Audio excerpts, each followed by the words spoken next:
हमने last class से start किया था कंजम्पशन का पार्ट कि हम कंजम्पशन किस तरीके से करेंगे, एपीआई कंजम्पशन, और उसमें हमने रजिस्ट्रेशन की एपीआई को, वेब एपीआई को टारगेट किया था और उसको फ्रंट एंड पे रिएक्ट जेएस में किस तरीके से इंटीग्रेट करना है वो हमने देखा था पार्ट। अब देखो इसमें एक और it could be more professional way, हमारे पास एक और प्रोफेशनल वे हो सकता है। वो क्या हो सकता है, हमें अगर हम ये टोकन यहाँ पर सेट करवा रहे थे, सही है, मैं दोबारा यहाँ पर करता हूँ अनकमेंट। एक तरीक़ेकार क्या था कि हम इस तरीके से टोकन को सेट कर रहे थे।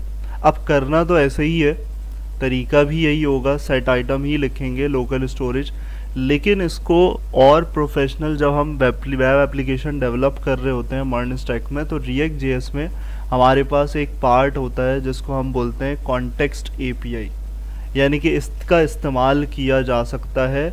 और ये क्या है, यहाँ पर हमारे पास ये भी एक फंक्शनल कंपोनेंट ही है। जैसे हमारे पास डिफरेंट कंपोनेंट्स बनते हैं वैसे ही ये भी फंक्शनल कंपोनेंट है, लेकिन इसकी खासियत क्या है कि ये एज अ पेरेंट यूज़ किया जाता है।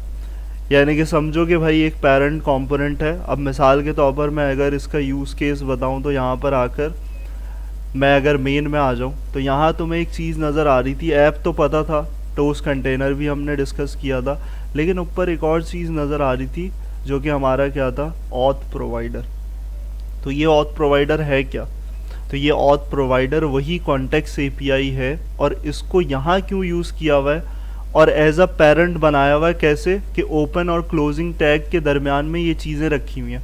इसका मतलब है ऐप के अंदर आने वाले सारे कंपोनेंट्स किसके कवर में आएंगे, किसके अंडर में आएंगे, ऑथ प्रोवाइडर के अंडर में आएंगे। सही। तो अभी तक तो तुम क्या कर रहे थे, अभी तक तो यहाँ पर तुम डायरेक्टली कर रहे थे कि भाई जो तुम्हारे पास यूआई में रजिस्टर में यहाँ पर था, तुमने इसको ऐसे ही डायरेक्टली कर लिया। अब सिर्फ इसके लिए इस्तेमाल नहीं होगा कि मैं सिर्फ लोकल स्टोरेज टोकन के लिए मैं कॉन्टेक्स्ट एपीआई का इस्तेमाल कर रहा हूँ, मैं काफ़ी सारी चीज़ों के लिए कॉन्टेक्स्ट एपीआई का इस्तेमाल कर सकता हूँ और उससे बहुत आसानी होगी। सही। तो यहाँ पर पहली बात ये क्लियर होनी चाहिए, कॉन्टेक्स्ट एपीआई क्या है, फंक्शनल कंपोनेंट है और ये किस लिए यूज़ किया जाता है कि मैं चिल्ड्रंस को कुछ डेटा प्रोवाइड कर सकूँ। चिल्ड्रन कंपोनेंट क्या हो गए, ये सारे अबाउट है, कॉन्टैक्ट है, कोर्स है, होम है, लॉग आउट है, रजिस्टर है, साइन इन, जितना भी यूआई डिज़ाइन है ये सब समझ लो तुम्हारा क्या है, चिल्ड्रन कंपोनेंट है। और उससे आसान अल्फाज में ये जो ऐप के अंदर सारे राउट्स बने हुए हैं, इसका मतलब ये सब चिल्ड्रंस हैं। सही। तो ये सब चिल्ड्रंस को कोई डेटा पास करना है तो उनका कोई पेरेंट होना चाहिए, यानी कि पेरेंट क्लास समझ लो कि एक पेरेंट क्लास है, वो इनहेरिट उसके साथ चिल्ड्रंस हुए में, तो वो पेरेंट क्लास कुछ देगी, तो वो क्या दे रही है, तो पहला हमने यही समझना है कि पहले हम ये दे के देखेंगे क्या चीज़, कि भाई ये जो लोकल स्टोरेज सेट आइटम है ये यहाँ डिफाइन नहीं करूँ मैं डायरेक्ट, मैं क्या करूँ, मैं इसको एक स्पेसिफिक जगह पे डिफाइन करूँ। अब देखो मुझे क्या करना पड़ेगा, बार बार मैं अगर लॉगिन में यूज़ करूँगा तो मुझे दोबारा ये यूज़ करना पड़ेगा टोकन सेट करने के लिए।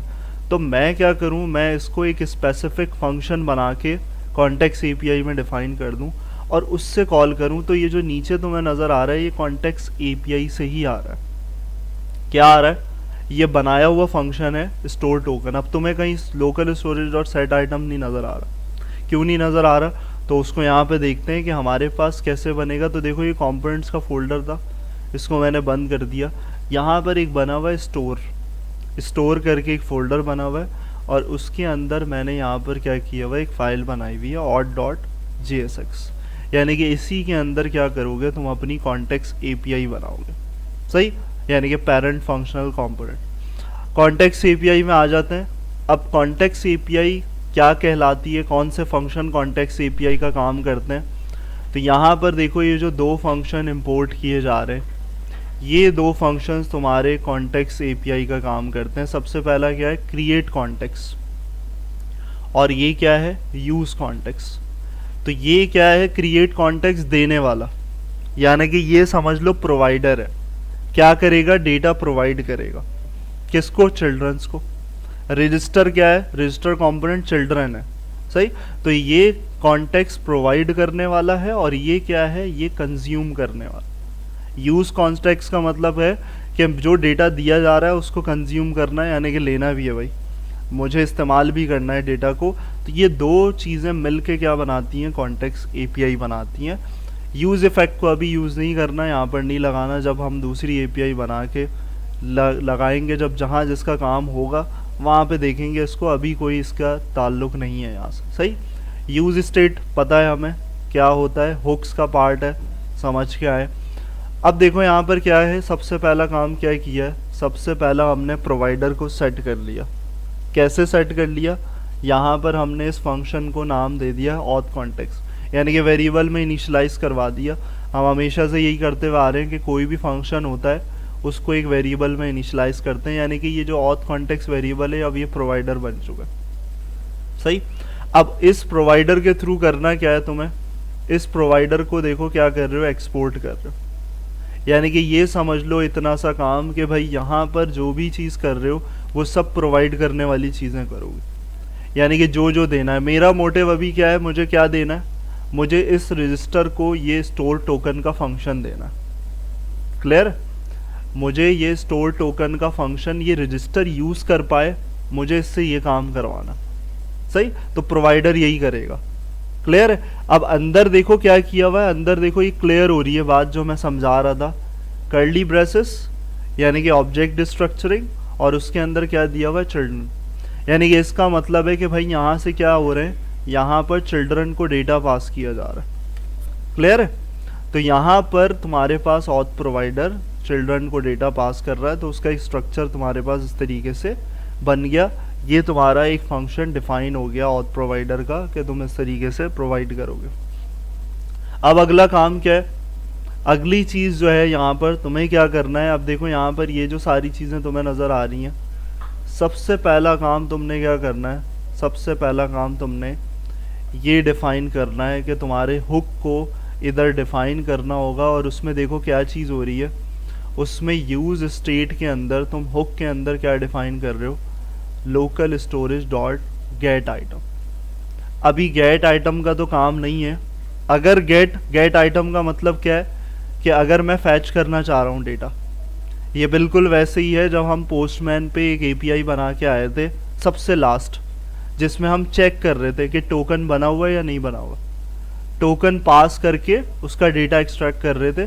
तो ये इसके अंदर डिफाइन करके इसलिए रखा है कि अगर टोकन मिल रहा होगा तो वो यहाँ डाल देगा इसके अंदर, जो मैं आगे यूज़ कर लूँगा। अगर नहीं होगा फिर भी सही है, लेकिन इस फंक्शन का होना लाजमी है क्योंकि ये टोकन को चेक या ना चेक करके मुझे टोकन रिटर्न करेगा। सही। तो ये इसलिए तुम्हारे पास पहला काम है कि भाई तुमने हुक डिफाइन करना है इस तरीके से। ये हुक तुम्हारे पास होगा तो तुम्हारी सारी चीज़ें चल रही होंगी। क्लियर।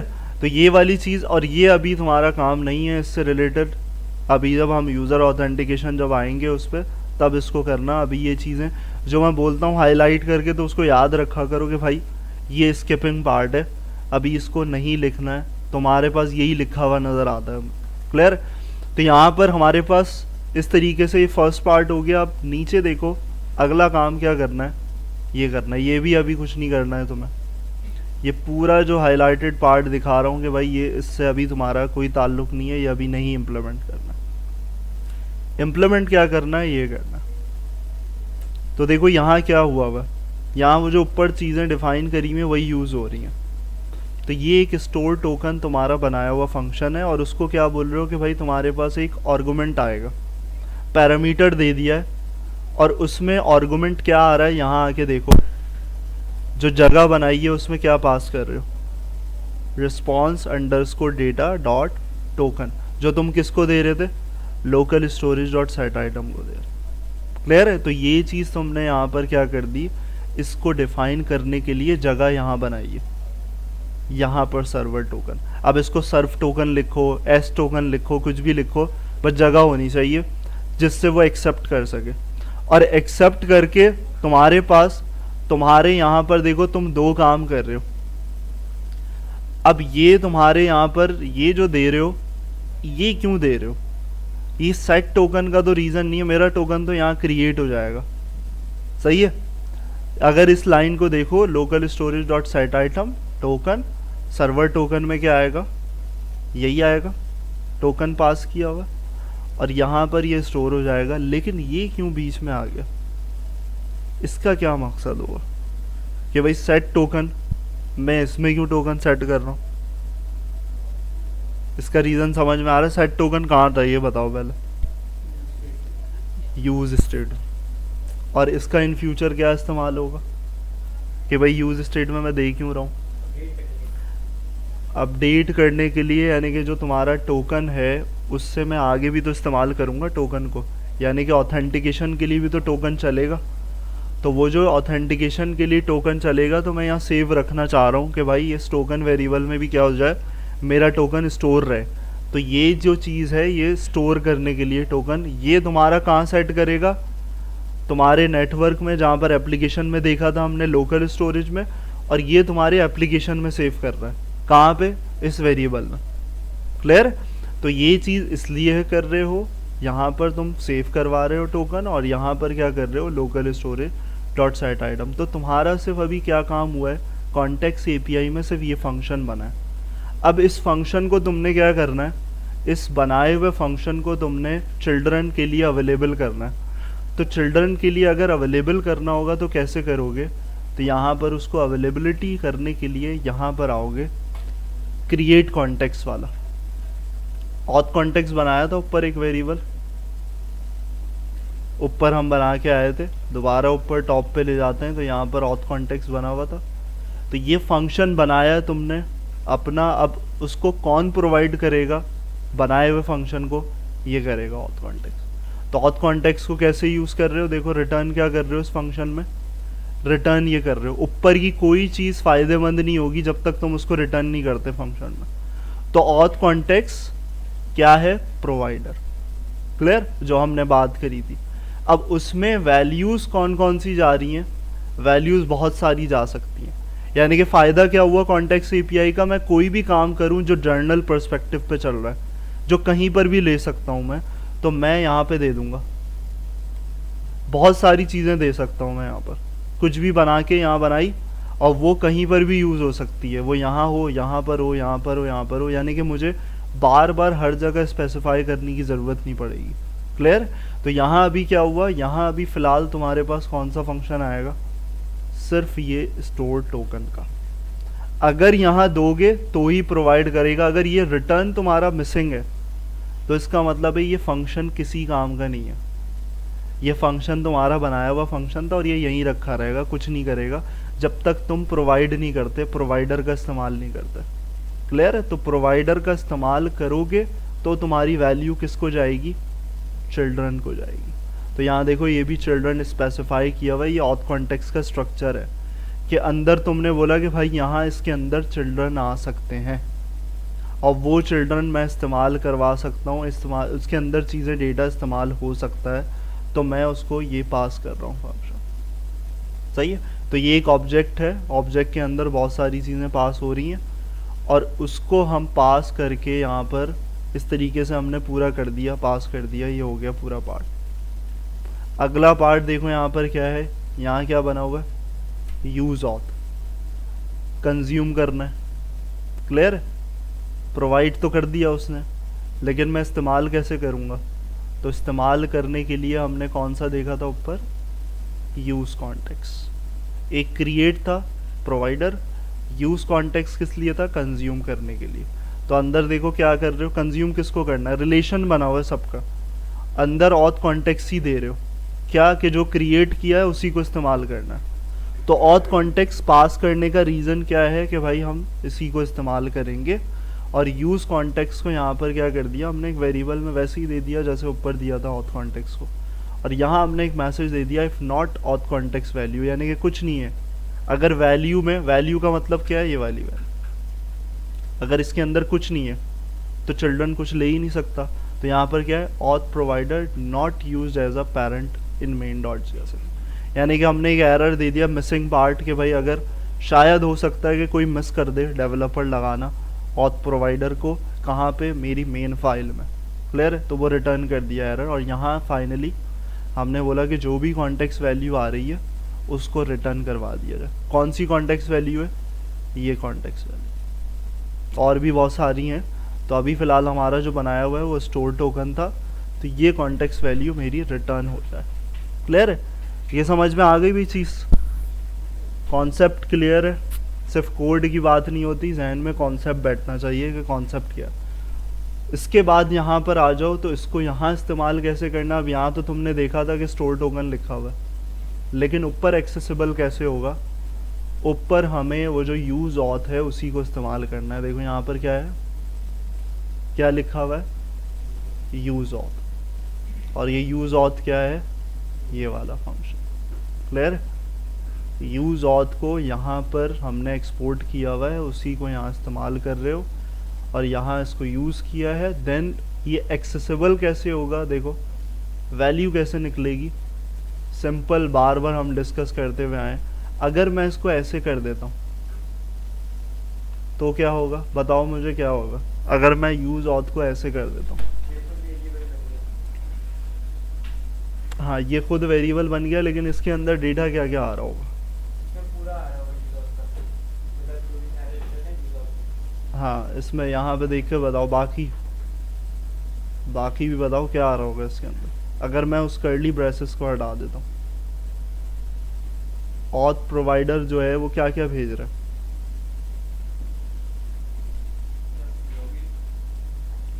इस लॉगिन भी भेज रहा है, वो स्टोर टोकन भी भेज रहा है, लॉग आउट यूज़र भी भेज रहा है, यूज़र भी है, यूज़र और टोकन भी है।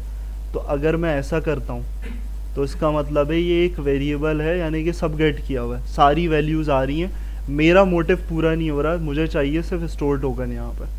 तो उसके लिए मुझे एक्सेस जब करना होगा तो मैं कुछ इस तरीके से करूँगा, और उसमें भी मैंने क्या एग्जैक्ट फंक्शन ही यूज़ किया है। अगला सवाल यही होगा ना, इसको कैसे पता चलेगा कि क्या आ रहा है? तो मैं एग्जैक्ट मैचिंग की दूंगा, क्या कि भाई ये एक्सेस करना है मुझे।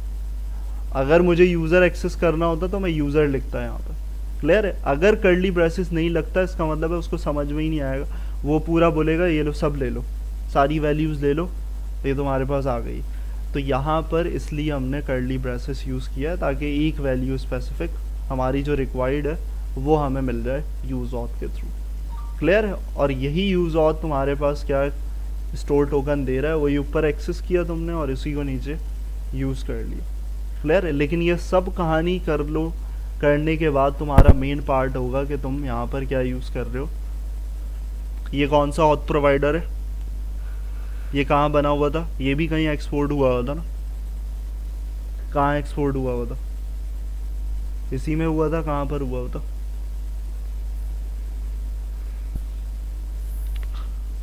ये ऑथ प्रोवाइडर कहाँ से आ रहा है?